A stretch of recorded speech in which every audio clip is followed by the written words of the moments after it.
اعوذ باللہ من الشیطان الرجیم بسم اللہ الرحمن الرحیم۔ ناظرین سامعین السلام علیکم۔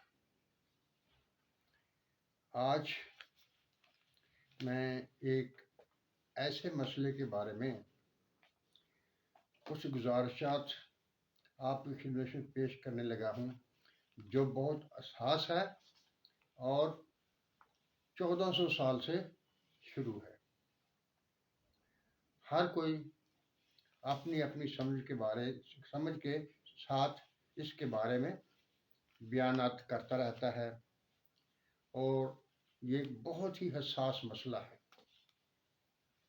میں کوشش کروں گا کہ میں ایسے الفاظ نہ استعمال کروں جس سے کسی کی دل آزاری ہو اور اسے تکلیف پہنچے۔ میں صرف وہ چیزیں آپ کے سامنے رکھوں گا جو سب کو تسلیم ہوں، سب لوگ اسے مانتے ہوں اور انہیں پوری دنیا میں ان کو تسلیم کیا جاتا ہو۔ مسئلہ ہے خلافت علی علیہ السلام کا منصوص من اللہ ہونا۔ یہ ایک ایسا مسئلہ ہے جو ہمیشہ سے نزاع کا باعث رہا ہے۔ دونوں طرف سے اس کے خلاف، اس کے حق میں بہت سی دلیلیں دی جاتی رہی ہیں، لیکن 1400 سال گزر جانے کے باوجود بھی اس کا فیصلہ نہیں ہو سکا۔ میں کوشش کروں گا کہ اگر آپ یا ہم لوگ ضد اور انا کو چھوڑ دیں تو اس کا حل بہت ہی آسان ہے۔ اس کے لیے کچھ سٹیپس ہیں، ان سٹیپس کو پیش نظر رکھتے ہوئے ان پر اگر بات کی جائے تو مسئلے کا حل بڑی آسانی سے نکل سکتا ہے۔ سب سے پہلے ہم دیکھتے ہیں کہ انسان کا اس جہان میں آنا کیسے ہوا، اس کی ترتیب کیا ہے اور دنیا کے ارتقاء کا زمانہ کس طرح سے گزرتا ہے، کس طرح سے چلتا ہے، کیا اس ارتقاء کو بھی کچھ اہمیت حاصل ہے یا نہیں، اور پھر اس جہان سے جب ہم نے واپسی کا سفر شروع کرنا ہے تو اس وقت کیا صورتحال ہوگی، اور اس دنیا کے اندر رہتے ہوئے وہ عرصہ جو ہم نے گزارنا ہے اس میں کیا صورتحال ہوتی ہے۔ دیکھیے، جب اللہ تعالیٰ نے حضرت آدم علیہ السلام کو جنت سے نکال کر زمین پر بھیجا تو اس کو ترتیب نزولی کہتے ہیں، یعنی اوپر سے نیچے آنا۔ اور جب ہم اس دنیا میں رہتے ہوئے اپنی نجات کے لیے کچھ طریقہ کار اختیار کرتے ہیں تو اس کو عمل کی دنیا کہا جاتا ہے، عمل کا زمانہ کہا جاتا ہے۔ وہ عمل کے زمانے کے نتیجے میں ہماری ترتیب سعودی شروع ہو جاتی ہے، یعنی ہم نے مختلف درجات طے کرتے ہوئے واپس جانا ہوتا ہے۔ اب ہم دیکھتے ہیں کہ جب ہم اس دنیا میں موجود ہوئے، اس دنیا میں آ گئے تو اللہ تعالیٰ نے ہماری رہنمائی کے لیے مختلف انبیاء کو بھیجا اور ان کے پیروکار ان تعلیمات پر عمل کرتے رہے۔ درجہ بدرجہ یہ سلسلہ چلتا رہا اور آخر میں حضور اکرم صلی اللہ علیہ وسلم، حضرت محمد صلی اللہ علیہ وسلم اس جہان فانی میں تشریف لائے۔ یعنی ترتیب نزولی کے لحاظ سے حضرت آدم علیہ السلام سب سے پہلے ہیں اور حضور اکرم صلی اللہ علیہ وسلم سب سے آخر میں ہوئے۔ اب دیکھیں، اس بات پر غور کریں، تردد نہیں کرنا، پریشان نہیں ہونا، کیونکہ انبیاء بحیثیت نبی ہونے کے سب شان میں برابر ہیں، لیکن اس کے ساتھ ہی قرآن شریف میں اللہ تعالیٰ نے یہ بے شرف فرمایا ہے، تلک الرسل فضلنا بعضهم علی بعض، یعنی ہم نے رسولوں میں بعض کو بعض پر فضیلت دی ہے۔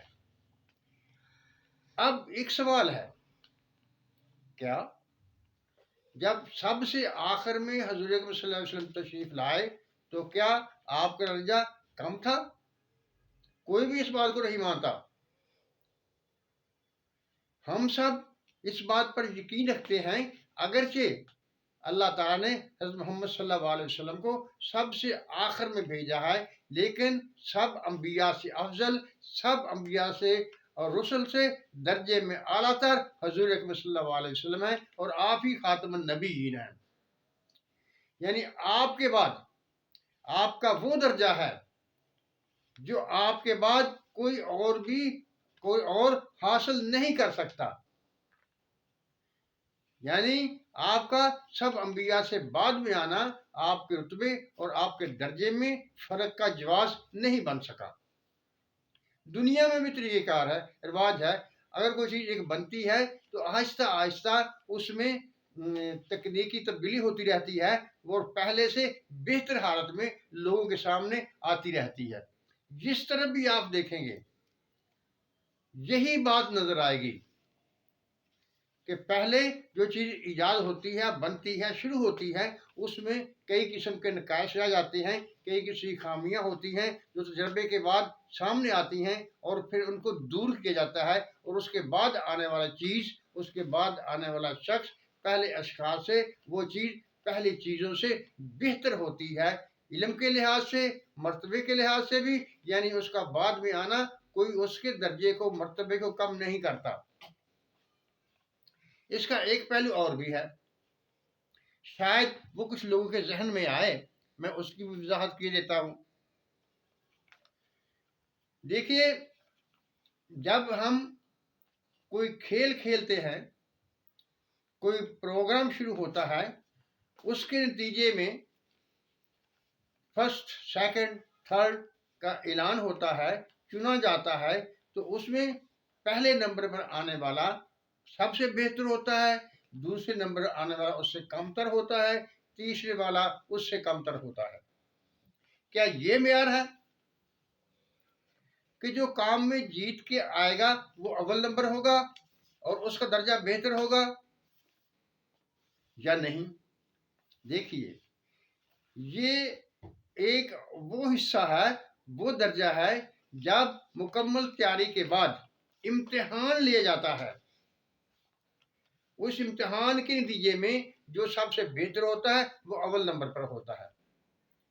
اللہ تعالیٰ نے جب انبیاء کرام کو اس دنیا میں بھیجا ہے، انہوں نے اپنی کارکردگی ظاہر کی، اس کارکردگی کے نتیجے میں اس جہان سے جاتے رہے، اور جب حشر کا دور ہوگا، جب حشر قائم ہوگا، تو اس وقت جب نتائج کا اعلان ہوگا تو سب سے اول آنے والا ہی سب سے بہتر ہوگا، جو کہ انشاءاللہ تعالی حضور اکرم صلی اللہ علیہ وسلم اور آپ کی امت ہی ہوں گے۔ اس چیز کو نتائج کے لحاظ سے، اس چیز کو دیکھنا اور واقع میں ایک کام کا ہونا دو مختلف چیزیں ہیں۔ اگر ہم اسی چیز کو دیکھتے ہوئے یہ دیکھیں کہ خلفاء کی ترتیب جو حضرت ابوبکر صدیق رضی اللہ عنہ سب سے پہلے، پھر حضرت عمر فاروق، پھر حضرت عثمان غنی، اور پھر حضرت علی رضی اللہ عنہ، کیا اس ترتیب میں حضرت علی کا سب سے بعد میں آنا کہ آپ کی شان کو کم کرتا ہے یا آپ کی شان کو بڑھاتا ہے؟ حضرت علی رضی اللہ عنہ کا سب سے آخر میں آنا آپ کی شان کو کم نہیں کرتا ہے، بلکہ جس طرح حضور اکرم صلی اللہ علیہ وسلم سب سے آخر میں تشریف لائے لیکن آپ کی شان سب انبیاء سے اعلیٰ ہے، اسی طرح حضرت علی رضی اللہ عنہ اب خلفاء راشدین میں چوتھے نمبر پر آئے لیکن آپ کی شان سب سے اعلیٰ ہے۔ مجھے یہ کہنے میں کوئی حرج نہیں ہے کہ حضرت علی رضی اللہ عنہ کی شان سب صحابہ کرام میں سب سے اعلیٰ ہے، کیونکہ آپ علم کے شہر کا دروازہ ہیں، اور آپ اہل بیت میں سے ہیں، اور سب صحابہ یعنی کسی ایک ہستی نے یہ بہت خوب کہا تھا کہ اہل بیت تو گھر والے ہیں اور صحابہ کرام در والے ہیں. کبھی در والے گھر والوں سے بڑھ کر نہیں ہوتے، ان کے برابر بھی نہیں ہوتے. لیکن اگر ہم حضرت علی رضی اللہ تعالیٰ عنہ کی خلافت کو منصوص من اللہ سمجھتے ہوئے ان کو خلیفاتہ بلا فصل کہیں گے تو اس کے اثرات کو دیکھنا پڑے گا. دیکھیں، اگر اللہ تعالیٰ نے اور حضور اکرم صلی اللہ علیہ وسلم نے یہ ارشاد فرما دیا تھا کہ سب سے پہلے حضرت علی علیہ السلام خلیفہ ہوں گے، جبکہ وہ پہلے خلیفہ نہیں بنے، پہلے خلیفہ حضرت ابوبکر صدیق رضی اللہ عنہ بنے، تو کیا ہوا؟ یعنی پوری امت نے فرمان خدا اور فرمان رسول کے خلاف کیا. اگر پوری امت فرمان خدا اور فرمان رسول کے خلاف جاتی ہے تو ان کے ایمان کا کیا ہوگا؟ جبکہ اللہ تعالیٰ نے قرآن شریف میں ارشاد فرمایا السابقون الاولون من المہاجرین والانصار، یعنی اللہ تعالیٰ تو قرآن میں فرماتا ہے کہ ہم نے انصار اور مہاجرین کو جو آگے بڑھنے والے ہیں ان کے لیے جنت تیار کر رکھی ہے، اور ہم یہ کہتے ہوئے کہ امت نے اللہ اور رسول کے فرمان کو نہیں مانا، ان کو اسلام ہی سے ان کے ایمان ہی پر شک کر رہے ہیں. یہ تو بات درست نہیں ہے. اگر ہم ضد کو چھوڑ دیں اور انا پرستی کو ایک طرف رکھ دیں تو مناسب اور بہتر طریق یہی ہے کہ حضرت علی علیہ السلام کا پہلے یا بعد میں آنے سے کوئی فرق نہیں پڑتا. ان کی شان سب سے بلند ہے، سب سے اعلیٰ ہے، کیونکہ ان کو کچھ ایسے مراتب حاصل ہیں. وہ حضور اکرم صلی اللہ علیہ وسلم کے بھائی بھی ہیں، حضور اکرم صلی اللہ علیہ وسلم کے داماد بھی ہیں، اور علم کے شہر کا دروازہ بھی ہے. یہ ساری چیزیں ان کی شان کو بہت زیادہ بلند کر دیتی ہے جو کسی اور صحابی میں نہیں پائی جاتی ہیں. صحابہ میں سے کوئی بھی، چاہے وہ حضرت ابوبکر صدیق ہوں، حضرت عمر فاروق ہوں، حضرت عثمان غنی ہوں، حضرت علی رضی اللہ تعالیٰ عنہ کی شان کی برابری نہیں کر سکتے. لیکن اس کا مطلب یہ بھی نہیں ہے کہ صحابہ کرام کا کوئی مرتبہ نہیں ہے یا ان کی شان کم ہے. ہر صحابی کا اپنا ایک الگ مقام ہے.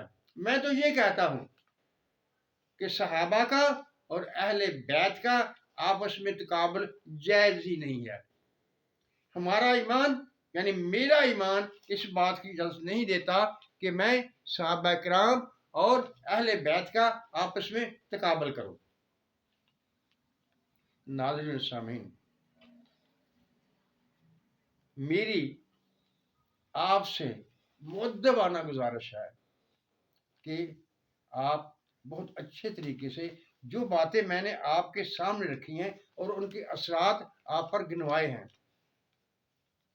آپ اس پر غور و فکر کریں گے، اور انشاءاللہ تعالی اگر آپ غور کریں گے تو آپ اپنے ایمان کو محفوظ رکھ سکیں گے. ہمیں فرقوں میں نہیں پڑنا، کسی فرقے کا ہم نے دفاع نہیں کرنا. ہم نے وہ چیزیں لینی ہیں جن سے خدا اور اس کا رسول راضی ہو. اللہ آپ کے ایمان میں بہتری لائے، اللہ آپ کو ایمان پر قائم رہنے کی توفیق دے. والسلام، خدا حافظ.